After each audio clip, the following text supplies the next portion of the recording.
Olá, pessoal. Estamos aqui para conversar um pouquinho sobre o nosso novo sistema jurídico em razão de tantas inovações decorrentes da pandemia e pelo coronavírus, a nova Covid-19.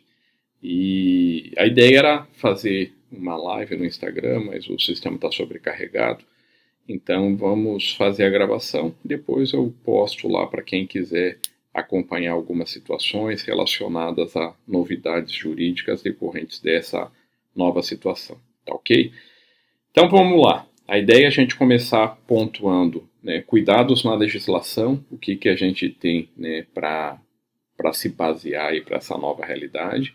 A gente vai falar de algumas realidades no âmbito civil, né, em geral, seja processo civil, família, alimentos, tributário, né, coisas mais corriqueiras aí do dia a dia forense. Vamos falar bastante do direito penal e, claro, da execução penal. Tá? Vamos tentar resumir isso em no máximo 1 hora, se não couber na gravação a gente divide em 2 módulos, tá bem? Então vamos lá. No que eu vou me basear para buscar informações sobre como proceder agora nesse período? A gente já sabia, né, dessa pandemia mundial, a Organização Mundial da Saúde já tinha reconhecido o estado de pandemia, essa infecção generalizada pelo planeta, isso lá no começo de março, e vinha se aproximando até que chegou. Ainda está relativamente tranquilo, mas as autoridades sanitárias dizem que a preocupação maior é no mês de abril, né, não é agora em março. Então, na verdade, é uma antecipação do que está por vir. Claro, né, a gente não quer pânico, mas nós precisamos, né, ouvir as pessoas que são entendidas no assunto e seguir as recomendações dos médicos, principalmente, tá certo? Vamos lá. Aonde que eu encontro, né, as mudanças legislativas para me basear, para trabalhar como advogado, o profissional do direito em geral, defensor, promotor, juiz, assessoria, etc. Na recomendação 62 do CNJ, a gente vai ter uma recomendação longa com várias implicações. Tá? Vai falar lá da esfera civil, da infância, né, fala de atos infracionais, fala da execução penal, fala de atividade, né, no âmbito judiciário, suspensão de atividade presencial, depois complementada por outros atos normativos. Tá? Mas do dia 17 de março agora, né, hoje eu estou gravando dia 24 de março, do dia 17 de março para cá foram várias modificações. Então a gente começou com algumas legislações, né, em âmbito federal, tivemos algumas portarias de tribunal, depois a gente teve a recomendação 62 do CNJ, já na noite, salvo engano, do dia 17, teve aquela decisão do ministro Marco Aurélio, na DPF 347, dando uma liminar, né, falando também do estado de coisas, né, inconstitucionais no sistema penitenciário, e a gente vai falar um pouquinho de cada uma dessas normativas daqui a pouco para situar todo mundo, né, para que não fiquem com dúvida, tá bem? Mais recentemente, resolução 313 do CNJ, que fala da suspensão dos trabalhos presenciais, libera o teletrabalho, né, o home office, e outras tantas atividades. Para que isso? A Resolução 313 veio para tentar uniformizar o que estava acontecendo pelo país. Nós tínhamos tribunal suspendendo atividade, tribunal limitando atividade, e o advogado já não sabia mais como que era no estado onde ele trabalhava, porque tinha portaria de estado para estado. A ideia do CNJ foi vir e manter uma ordem nacional. Tá? Isso ajudou bastante, né? Tirou dúvidas, atendeu bastante os profissionais, né, do judiciário, principalmente a equipe técnica, né, os analistas, que em alguns tribunais suspendeu a atividade, outros liberou home office, outros não liberou, e muita gente preocupada com a situação, né, de saúde pública. Mais recentemente a gente teve a polêmica MP 927, né, não é o nosso foco aqui, ela trata mais de questões trabalhistas, mas só para situar, né, quanta novidade em uma semana, que fala da redução salarial, questão de dispensa, não dispensa, sai dispositivo autorizando dispensar por um período, depois a nova atuação presidencial, etc. Tá bom? Para que isso? Só para a gente situar, tá? Então, por onde que eu vou começar a me basear? A gente tem uma situação de calamidade pública reconhecida, inclusive por lei. Tá? Então nós temos Lei 13.979, nós temos decretos que regulamentam, temos essa medida provisória que eu já comentei. Então isso num âmbito geral, tá? E a gente vai aprofundar para a realidade forense, para o dia a dia nosso, né, no fórum dos aplicadores do direito, dos profissionais do direito. Então, passando, né, dessa ideia da pandemia, quarentena, cuidados, né, a questão da contaminação, a preocupação com o inchaço da saúde pública, vamos pensar nessas limitações que chegaram para o nosso dia a dia forense. E daí? Né, o que chegou para nós? Então, antes da gente falar especificamente da recomendação 62, que me parece que talvez seja a peça mais importante aqui para a gente ter como norte, nós temos que abrir um parênteses para a DPF 347. Por que eu digo isso? Porque houve uma liminar do ministro Marco Aurélio, na noite do dia 17, se eu não me engano, e isso ocorreu já na manhã seguinte, e muita gente começou a propagar que havia uma liminar dizendo que o judiciário tinha que colocar presos doentes no regime domiciliar, né, deveria soltar os presos. Começaram a chegar pedidos nesse sentido, né, para que se cumpra a determinação da DPF 347. Eu recebi mais de um pedido nesse sentido, né, numa vara de execução penal da capital aqui. Mas foi isso que foi dito? Se vocês pegarem a liminar do ministro Marco Aurélio, foi isso que foi dito? Não foi. Não é isso que está descrito lá. Aliás, a decisão judicial ela é muito similar à deliberação administrativa do CNJ, né, da recomendação. E daí? O que aconteceu? Na tarde do dia 18, o pleno do STF não referendou a liminar. Ou seja, a liminar caiu, né, não perdeu a sua eficácia, não gerou efeitos. E daí? Então, eu não tenho que pedir, né, pelos meus clientes presos, por exemplo, com um problema sério de saúde. Dá para pedir com base na recomendação, com base em princípios constitucionais. Eu, particularmente, tenho sérias restrições em pedidos abstratos só com base em princípios. Né? Bastante interessante. Parâmetros da DPF 347. Mas foi revogado. Não, a liminar do ministro Marco Aurélio foi revogada, mas ela já tem, né, outras deliberações passadas. Essa DPF já tramita há alguns anos, tá certo? E essa recomendação 62 do CNJ. Nova pergunta, mas e daí? Então os juízes são obrigados a cumprir essa recomendação do CNJ? Não, é uma recomendação. O presidente do CNJ ele conclama os magistrados a reverem as situações de prisão civil, de internação, né, dos adolescentes que praticaram atos infracionais, da prisão preventiva, dos presos que cumprem pena e têm problema de saúde, do sistema carcerário superlotado, etc. Então, chama os operadores, os aplicadores da lei, para que revejam essas situações vistas de risco para uma pandemia que vem se instalando no país, tá certo? Então não há uma obrigatoriedade, como algumas peças falam também, né? É normal que as peças digam quero que seja aplicado a determinação do CNJ. Não, até porque é uma matéria jurisdicional, né? O CNJ ele traz diretivas para que os juízes norteiem o seu pensamento, a sua forma de atuar, mas não pode decidir judicialmente, ok? A gente vai falar de algumas práticas que nós estamos fazendo aqui em Mato Grosso do Sul, mas isso é só para situar o pensamento, né, para cuidar com a forma de pensar, com a forma de fazer pedidos. Então, a DPF 347 revogada. Recomendação 62, bastante interessante. E esse vai ser o nosso foco. Né? Nós temos também agora a recomendação 62 e a portaria, a resolução 313, né? A portaria de cada tribunal. E a resolução 313 que fala do teletrabalho, da suspensão das atividades presenciais nos tribunais. Que mais? Avançando. Se a gente passar então para análise de situações concretas, na esfera civil, o que acontece? Na esfera civil, o sistema vai funcionar como um sistema de urgência, como um plantão. Então, as matérias, via de regra, né, as matérias ordinárias ficam suspensas, audiências comuns ficam suspensas. Vai funcionar o quê? Matéria de urgência.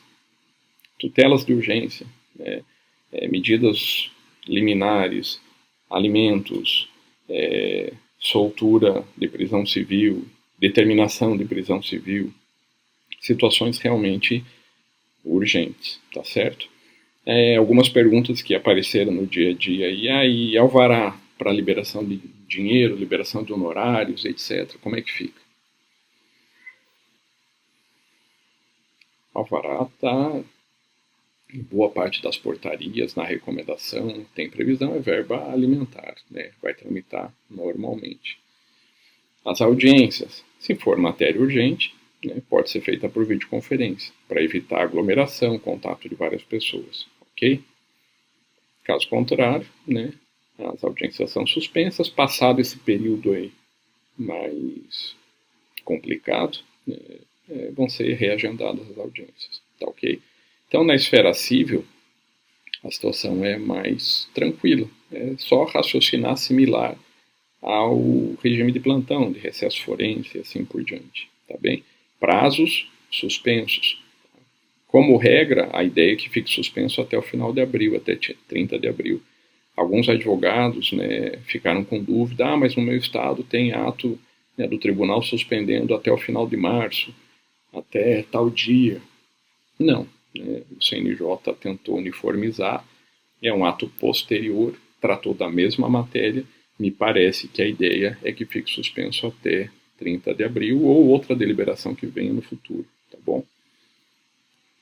Que mais? Alguns locais tiveram HC coletivo, tá? Aqui em Mato Grosso do Sul mesmo, houve um HC impetrado pela Defensoria Pública, uma decisão liminar do ministro do desembargador Bonacin, concedendo a liminar, né, para que os presos, em razão de inadimplemento de alimentos, não ficassem presos, né, no ergástulo público, né, nas cadeias, mas que cumprissem medida domiciliar em razão do risco maior aí de infecção. Acho que, nesse aspecto civil, o principal era isso daí, tá? A gente vai voltar em alguns casos práticos bem interessantes no final da gravação. Vou falar mais de questões penais e lá no final eu fiz um apanhado de algumas decisões tomadas no plantão aí do último final de semana, principalmente no estado de São Paulo, para a gente ver algumas mudanças de parâmetro bem interessantes, tá? Sobre plano de saúde, internação, atuação de advogado, tá? Na infância e juventude, né, o que o provimento 62 traz, o que ele trouxe? Ele fala, recomendação, chama os juízes a tentarem aplicar, recomenda, claro que não chega a ser uma ordem, mas é um pedido forte, né, para que os juízes atuem nos termos que a recomendação traz, em razão da situação preocupante que chega agora ao país. Fala o quê? Para que se incentive medidas socioeducativas em meio aberto, tá? Para que as pessoas não fiquem reclusas nas casas de correção, nas unidades de internação, para que se dê preferência às medidas em meio aberto, prestação de serviço, liberdade assistida, advertências, etc., etc., tá? Segundo o ECA. Para que seja feita a revisão das internações provisórias, né, aqueles casos que o adolescente responde o processo internado, né, aspas, preso provisoriamente, para que os juízes revejam essa situação se não é possível substituir isso por uma outra medida que não seja a internação cautelar. Outra recomendação é para que se tome cuidado com quem, além de serem, né, adolescentes com prioridade constitucional, em situação de desenvolvimento, segundo a Constituição, é feita uma recomendação para que se tome cuidado com a saúde dessas pessoas, né? Para esses adolescentes que tenham situação de saúde debilitada, problema crônico pulmonar, tuberculose, né, bastante presente no sistema penitenciário e nas casas de correção de adolescentes, gestantes, mães de crianças pequenas e assim por diante, tá bom? E se faz uma ressalva para aquelas unidades com excesso de população, né, de adolescentes internados, como já tem um precedente do STF no HC 143.988, que fala da liberação nos casos de superlotação. Tá? E a recomendação do CNJ recomenda que seja observado esse precedente. E deixa em geral, né, deixa de uma forma aberta para que os juízes tomem outras medidas que achar importantes, que achar necessárias segundo a sua realidade ali da sua unidade, para minorar os riscos nessa pandemia que se inicia no país, tá bom? Então, dentro dessa questão dos adolescentes em conflito com a lei, a ideia é essa. Audiências, mesma coisa, né? Suspensa, salvo aqueles casos de adolescentes internados. Chegamos na justiça penal, na questão criminal e chegando, né, logo depois à execução penal. E daí? Aí tem bastante coisa. Tá? A ideia é a mesma, né? Suspensão de audiências, de prazos, processos de réu solto, até aí a regra é a mesma para todo mundo. Réu preso, óbvio, situação emergencial, pode suspender, desde que não seja um prazo, né, muito prolongado, e pode ser feitas essas audiências. As audiências elas devem ser feitas preferencialmente por videoconferência, questões óbvias, né, para evitar aglomeração, contato das pessoas, preso, advogado, servidor, promotor, o juiz, né, mais de um preso, a testemunha, então são várias pessoas, o risco de contaminação aumenta. Se for feito por videoconferência, de preferência, né, cada pessoa numa sala, a ideia é evitar a maior chance de contaminação. Foi recomendado ainda que os prazos, né, daquelas prisões preventivas que já alcançaram os 90 dias, que essas prisões fossem revisadas. Mas isso já está lá no pacote anticrime, mas 90 dias, o pacote anticrime entrou em vigor no final de janeiro, né, 23 de janeiro, fevereiro, março, abril. Né, esse prazo só vai ser alcançado no final de abril. Mas eles utilizaram como parâmetro aquelas prisões a mais de 90 dias, que os juízes revisassem já essas prisões e verificassem se era realmente necessário que permanecessem presos, se não era possível a liberdade provisória, né, essa revogação da prisão, se não era possível a substituição por outras medidas cautelares. Também foi frisada a importância, né, dos cuidados com pessoas do grupo de risco, idosos, lactantes, gestantes, pessoas com doenças crônicas pulmonares, hipertensão. No caso de hipertensão e diabetes, eu gosto de fazer uma ressalva naqueles casos mais sérios, que o presídio informa que é descontrolado, que existe laudo médico dizendo que a situação é mais preocupante, porque a gente sabe que problema de pressão, problema de diabetes, né, não é uma coisa tão incomum assim. Tá? Há uma preocupação grande com a tuberculose, que é bastante presente nas unidades penitenciárias também. Porque pensem a pessoa que já vem tratando tuberculose, tem o pulmão comprometido, né, os pulmões, e aí adquirem essa gripe nova. Né, pensa o tamanho do problema. O que mais? Fala também da possibilidade de progressão antecipada. Isso já foi tratado no passado, lá na DPF 347. Na recomendação agora se repete para que os juízes verifiquem a possibilidade, naqueles casos de unidade superlotada, que não haja estrutura médica, que como forma de evitar aglomeração, aglutinação muito próxima das pessoas, que se use a progressão de regime antecipado. Sugestão, tá? Hoje mesmo conversando com um colega, me falando de um pedido, né, o advogado pediu a progressão antecipada, invocando o entendimento do CNJ. A previsão é que o cliente dele progrida no meio de 2022. Isso não é progressão antecipada, né? Isso não cumpre pena. Em 2022, a gente tem quase 2 anos pela frente. Né? Aliás, eu acho que são 2 anos, pelo que ele me falou. Isso não é antecipar a progressão. Tá? Claro que o advogado pediu, né, cabe ao juiz aí indeferir, mas aí a questão não é antecipar a progressão. Os parâmetros são até 90 dias, né? Eu posso antecipar Não é muito claro esse parâmetro, mas a ideia seria que foi debatido na DPF, seria mais ou menos esse parâmetro de até, né? Posso antecipar dias, um mês, 2 meses, né? Agora, óbvio que 1 ano, 2 anos, né? Não há razoabilidade nenhuma. Que mais? Além da possibilidade de progressão antecipada, cuidado com esse grupo de risco, e fala o quê? Para substituir, né, o encarceramento por prisão domiciliar. O que a gente tem feito aqui em Mato Grosso do Sul?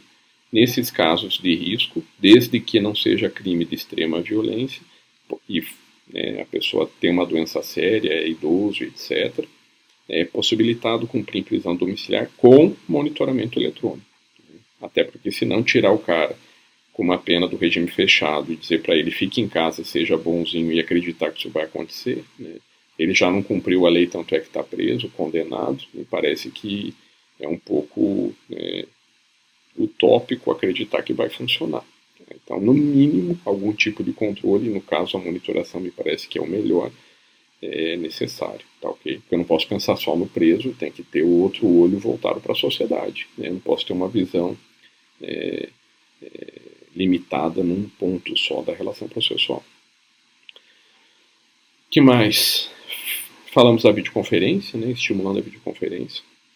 A recomendação ainda possibilita a suspensão da realização das audiências de custódia, né, que são tratadas lá na Resolução 213, que tenta explicar melhor a audiência de custódia, advinda do Pacto de São José e da Convenção de Nova York.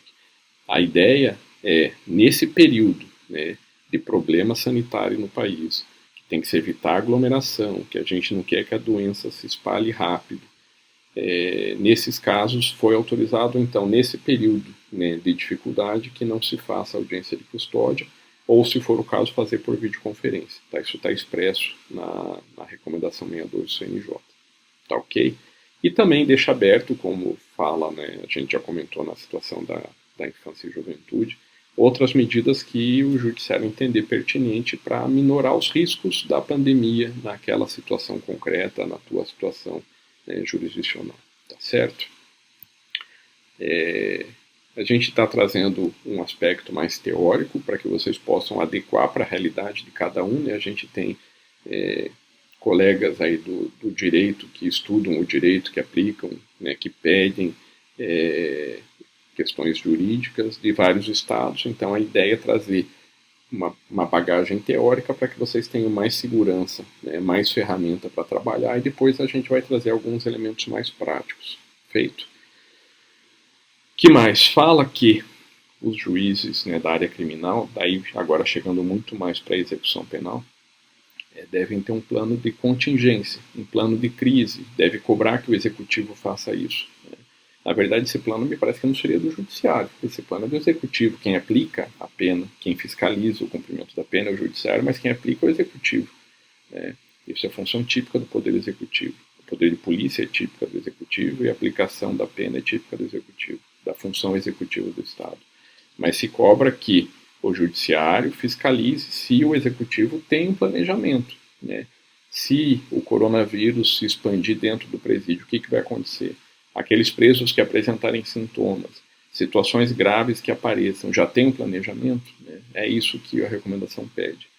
Aqui em Mato Grosso do Sul, utilizando, né, sistemas aí de videoconferência, smartphone, tudo que a gente tem hoje, a gente conversou, agência penitenciária, promotor, defensor, né, da área de execução penal, os outros juízes da execução penal de outras áreas, conversei com o secretário de segurança, com o presidente da AGPEM, para a gente pensar, né, em ferramentas, como que fica, o que vai acontecer semana que vem, se acontecer isso, aonde que a gente põe tal tipo de preso e assim por diante. Tá? Já vou explicar um pouquinho melhor isso na prática daqui a pouquinho. Mas para que eu estou dizendo isso? Tem que haver essa sintonia entre os agentes públicos, entre as autoridades do Estado, para se antecipar à crise, né? Para não ficar batendo cabeça quando a crise chegar. Ah, mas se chegar nem vai ser tudo isso, tomara. Né? A gente tem que se preparar para o mais, para ficar fácil de lidar com menos. Né? O ideal é que aconteça isso mesmo, tá bem? O que vem acontecendo pelo país? suspensão de visita, né? Alguns advogados questionaram, mas pode, a princípio, a visitação é um direito do preso, ele ter contato com a família, mas a gente não está num período normal. E a gente vai ver isso nos exemplos daqui a pouco. A gente está num período atípico, né? Situação totalmente diferente. A ideia é priorizar a integridade da sociedade como um todo e do próprio preso, justamente por isso se evitar o contato com as visitas, porque essas visitas podem estar doentes e levar o vírus para dentro do presídio, né? Inclusive a gente sabe da possibilidade de doentes assintomáticos. Nos presídios federais, né, se proibiu a visita, inclusive o contato com os advogados. Nos presídios estaduais, né, ficou a critério de cada estado, mas há uma recomendação para que se tenha planos de contingenciamento, se não proibir, que se corte ao máximo essas visitas. Mato Grosso do Sul proibiram as visitas, o contato com o advogado é possível, mas a gente tem pedido, Estado, Judiciário, a gente tem pedido para se evitar ao máximo essas visitas, né, para que o advogado só procure o contato com o seu cliente quando extremamente necessário para evitar, né, esse contato e o adoecimento, seja do advogado adquirir uma doença, né, contagiosa lá no presídio, às vezes não o coronavírus, né, que a princípio ainda não teria, mas adquire uma tuberculose e depois se enfrenta um coronavírus aqui fora. Então pensem nesse risco também.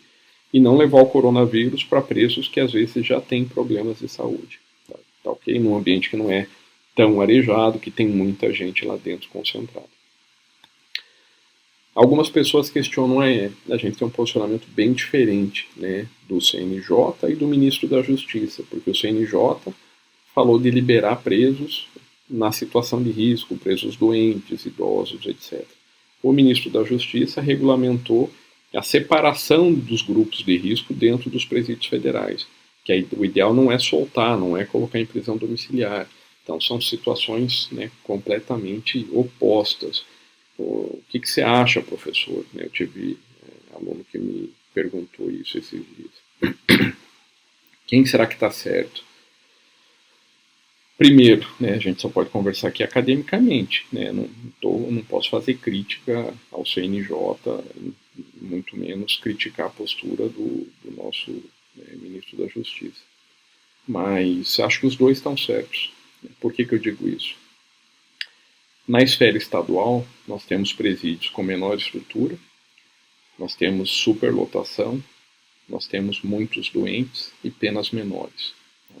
Nesses casos, me parece que desde que haja alguma forma de controle, eu tirar o grupo de risco de dentro do presídio durante esses 60, 90 dias pode ser interessante. E eu concordo com o ideal do CNJ e a gente já vai fundamentar melhor isso. Tá? De outra ponta, também concordo com o ministro da Justiça. Por quê? O presídio federal é outra realidade. Os presos que estão no sistema federal são mais perigosos. Não são presos da Justiça Federal, não. São presos, boa parte da Justiça Estadual, mas que estão lá porque tem um sistema de segurança maior, tem um isolamento de verdade que no estadual acaba não tendo, né? Então, os presos do sistema federal são presos diferenciados. São situações muito mais graves, muito mais sérias. Logo, não é o tipo de preso que seria cabível uma prisão domiciliar. Tá? Então, me parece que a recomendação do CNJ para presídios estaduais, para presos, né, não vou dizer de menor potencial, porque senão estava preso. Né? São presos aí reincidentes ou crimes ainda que não violentos, mas com penas altas, etc.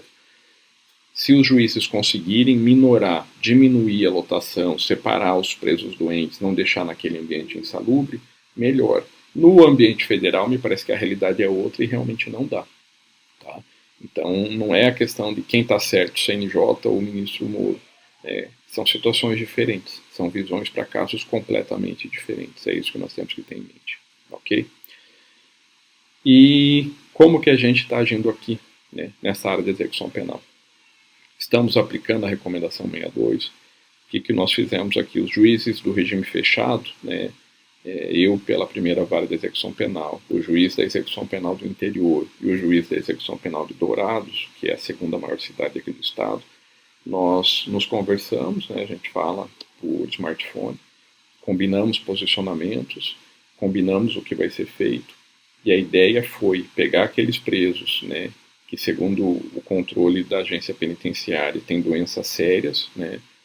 Nós temos casos de pessoa que tem um pulmão só e ainda tem uma doença infecciosa, pessoas com AIDS e tuberculose, pessoas com uma situação, né, que estão tratando, estão no presídio, que tem atendimento médico, recebem a medicação, respondem por crimes, né, têm condenações, mas chegar mais um coronavírus me parece que é um plus gravíssimo, onde isso pode definir vida ou morte na vida dessa pessoa. Tá? O que nós definimos? Naqueles casos de presos doentes, idosos, o grupo de risco, e que não seja crime de grande gravidade, ou seja, latrocínio, homicídio, estupro, a gente vai ver a possibilidade de colocação em regime domiciliar por até 90 dias com monitoração eletrônica, certo? Mas e se a questão é humanitária, por que nos crimes violentos não? Porque a gente tem que ter razoabilidade, né? Eu não posso pensar só na vida do preso e não pensar na vida do cidadão que mora do lado dele. Ou seja, ele estuprou a vizinha e porque ele está com tuberculose ele vai voltar para casa para poder estuprar a outra vizinha, né? Vamos ter bom senso. Então, para casos violentos, me parece que o risco é demais. Tá? E naqueles casos que não há controle, o Estado também precisa, né, se estruturar. Também eu não posso dizer, vai para o regime domiciliar, ele tem uma condenação em regime fechado, e o judiciário vai autorizar ele ir para casa, cumprir domiciliar sem fiscalização. Também é completamente inviável, um desrespeito com a sociedade. Né? A gente não pode pensar só no preso e não pensar na sociedade. Tá? Qual que é o raciocínio que nós nos reunimos e foi um fundamento utilizado pelo CNJ? Nós temos que pensar, né, nesse cidadão que errou, está preso, está pagando por isso, mas ele está num grupo de risco porque tem 70 anos, porque tem doenças respiratórias, às vezes tem doenças acumuladas, então ele representa, né, um grupo de risco. E nós temos que pensar também na sociedade aqui fora. Né? Mas se pensar na sociedade aqui fora, tem que deixar ele lá dentro, né? Como eu já ouvi de pessoas aí, por exemplo, da área policial, etc. Será, se todos esses presos que são um grupo de risco adquirirem na mesma época o coronavírus, o que vai acontecer? São doentes graves. A chance deles precisarem ser hospitalizados é enorme. E daí? Aonde que vai desaguar essa situação toda? Estão percebendo? Vai haver uma sobrecarga do sistema de saúde com o preso. Ou seja, se houver uma contaminação, uma pandemia dentro do presídio e se utilizar muito do sistema de saúde aqui fora, quando o trabalhador que não errou, que não está cumprindo pena, precisar do hospital, ele vai disputar a vaga com o preso, né? Que às vezes está lá, chegou no hospital antes que ele. Tá? Outra coisa, e os policiais penais que cuidam desses presos, o risco para eles, para suas famílias. A polícia militar que vai fazer a escolta, leva para o hospital, traz para o presídio. Os outros presos lá dentro, né? Porque quanto mais preso, a chance de contaminação é maior. Então nós temos que ter essa visão do macro, essa visão do todo e não uma visão limitada, seja só da população aqui fora e nem uma visão, claro, só do lado do preso. Né? A ideia é pensar no sistema como um todo, com o mínimo de segurança, com o mínimo de razoabilidade. Tá bom? Aqui, óbvio, minha opinião, estou trazendo dicas, dou minha opinião, mas óbvio, cada um com o seu ponto de vista que precisa ser respeitado. Tá bom? Então, aqui para a gente fechar essa ideia, a nossa experiência aqui em Mato Grosso do Sul foi tentar liberar presos do aberto e às vezes do semiaberto que usavam tornozeleira eletrônica, para que a gente conseguisse usar mais tornozeleira eletrônica, que começou a faltar, né, em razão disso, e colocar nesses presos de grupo de risco, tá bom? Então, hoje, por exemplo, em Campo Grande, falta um presídio só, o maior, que a gente está esperando ainda, porque precisa revisar tornozeleiras e tal. Foram mais ou menos 100, cento e poucos presos que saíram do presídio para o regime domiciliar com monitoramento. Tá? Então ele vai ficar em casa, não pode sair de casa com a fiscalização eletrônica, que é monitorado pela própria AGP. Tá bom? Claro, tem risco de fugir, tem risco de dar problema? Tem. Né? como também tem um risco grande de ficar toda essa gente lá dentro do presídio, ficar mais cheio, com mais doenças e um risco de uma infecção generalizada, de uma pandemia dentro do presídio, isso trazer efeitos para esses homens, via de regra, nas mulheres também no presídio feminino, mas para esses homens como regra, e isso acabar afetando o sistema público de saúde, que é para todos. Tá bom? Dentro dessas experiências, né, práticas, eu trouxe aí a questão nossa aqui da execução penal em Mato Grosso do Sul, mas eu fiz uma pesquisa nos últimos dias, principalmente por Notícias de São Paulo, o site do TJ, alguns sites de notícias, e vi algumas situações concretas decididas em São Paulo, que se não fosse nessa época, talvez fosse decidido exatamente no sentido oposto. Né? Vou trazer alguns exemplos aqui. Um deles era um pedido para que o idoso tivesse acompanhante no hospital.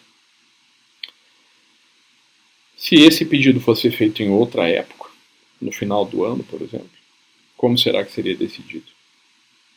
Não, o Estatuto do Idoso garante que o idoso tem acompanhante, né? Onde já se viu o hospital não aceitar acompanhante ao idoso. Então a juíza decidiu nesse caso, não, nada de acompanhante para o idoso. Por quê? Estamos vivendo uma situação de calamidade sanitária, uma situação de pandemia reconhecida pela OMS. Quanto menos gente dentro do hospital, melhor. Os hospitais estão enchendo e não dá para ficar uma pessoa lá dentro que às vezes é assintomática e está passando doença lá dentro do hospital. E foi indeferido o pedido, apesar de ter previsão no Estatuto do Idoso, mas é uma previsão para situações normais, regulares do dia a dia, como era decidido até ontem.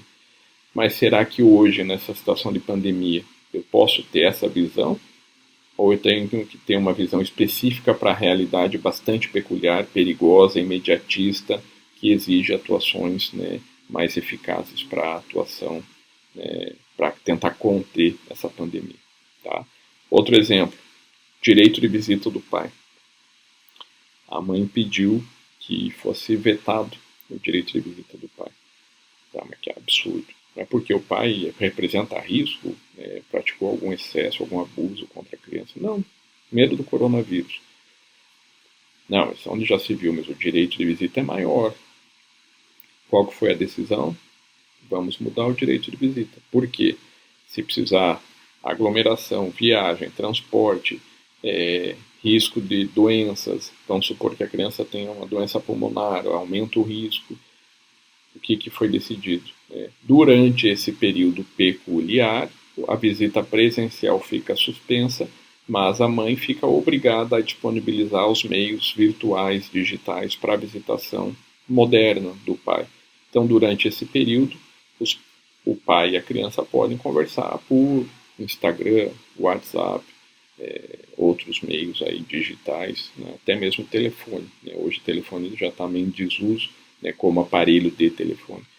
Mas para que isso? Preserva-se a segurança da criança, e não só da criança, mas da sociedade, né? Quanto menos contatos próximos, melhor, sem prejudicar a relação pai e filho, claro, né? Vai perder um pouco na questão da proximidade, do afago, né? Do contato físico, mas são situações extremas e temporárias. Outra situação, foi autorizado o funcionamento de atividades relevantes, mesmo que haja aglomeração de pessoas. Situações de, por exemplo, Ceasa, distribuidor de alimentos, mercado, grandes farmácias, espera aí, né? Não dá para proibir de funcionar. A decisão judicial foi nesse sentido. Vamos diminuir, vamos controlar a entrada e saída das pessoas, disponibilizar material de proteção, álcool, material de higiene em geral, mas não dá para parar, né? Situações essenciais não podem parar. A começar pela prestação jurisdicional mesmo. Né? Nós estamos trabalhando no teletrabalho.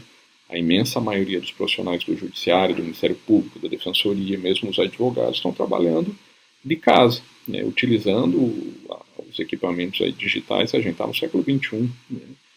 Se fosse no século XIX, com certeza não daria, mas a gente tem que se valer das ferramentas que nós temos hoje, inclusive para nos proteger, tá ok? É uma situação particular relacionada à advocacia. É um pedido do advogado porque o escritório dele fica num condomínio comercial, foi proibido o funcionamento do condomínio. Né? Foi dito, ninguém entra mais porque é comercial, né? Toque de recolher, tem que parar de funcionar, não pode entrar e sair pessoas. E ele acionou o judiciário dizendo meu direito de ir e vir, e é o meu exercício da profissão de advogado, como é que fica? Né? E daí? Como é que fica? O interesse da coletividade e o interesse dele como profissional. O que vale mais? Nesse sopesamento, me parece que o colega do judiciário, acho que de São Paulo também nesse caso, foi bastante feliz. Aliás, eu concordo, né, com todas as decisões aqui, bastante razoáveis e bastante interessantes para a nossa realidade. Foi dito, não, peraí, direito de ir e vir, num período de calamidade, ele já está mitigado. Né? Nós não temos direitos absolutos na Constituição. Espera lá. Mas, claro, como advogado, ele não pode ser impedido de trabalhar no seu escritório. Né? O direito de propriedade ele pode sim ser mitigado, que também era um argumento do advogado. Mas ele precisa advogar, ele pode e deve exercer a sua profissão. Isso é claro. Qual foi a decisão? Tem que liberar o advogado para ter acesso ao seu escritório, mas não libera o público. Para que, se houver ampla circulação o tempo todo entrando e saindo gente, perdeu a efetividade das medidas sanitárias aí que vedam o contato amplo entre as pessoas. Então foi dito, o advogado atende seus clientes por meios digitais, modernos, mas não com entradas e saídas no condomínio comercial. Tá? Que mais? Uma outra... tem uma anotada aqui também. Sobre plano de saúde. Carência de plano de saúde. Né? Então também indecisão no sentido de que o plano de saúde não pode alegar carência do plano para não fazer a cobertura do tratamento por causa do Covid-19. É uma situação imprevisível, quem contratou o plano nos últimos meses vai dizer, mas ele ainda está no período de carência. Não é uma doença pré-adquirida, né? É uma situação nova e que o plano não pode, né, se isentar de responsabilidade aqui. Tá? Acho que dos casos separados aí, práticos, eram esses. Para a gente encaminhar para um fechamento, trazer aqui algumas realidades nossas de Campo Grande. Já falei da nossa prática aqui na execução penal. E o que mais que a gente tem feito aqui? Hoje, dia 24, saiu uma portaria local adequando a normatização, né, de funcionamento do Judiciário de Mato Grosso do Sul à regulamentação do CNJ. Né? Então havia dúvidas, mas como é que vai ficar? Aqui falava de um jeito, o CNJ fala de outro, então agora isso está resolvido.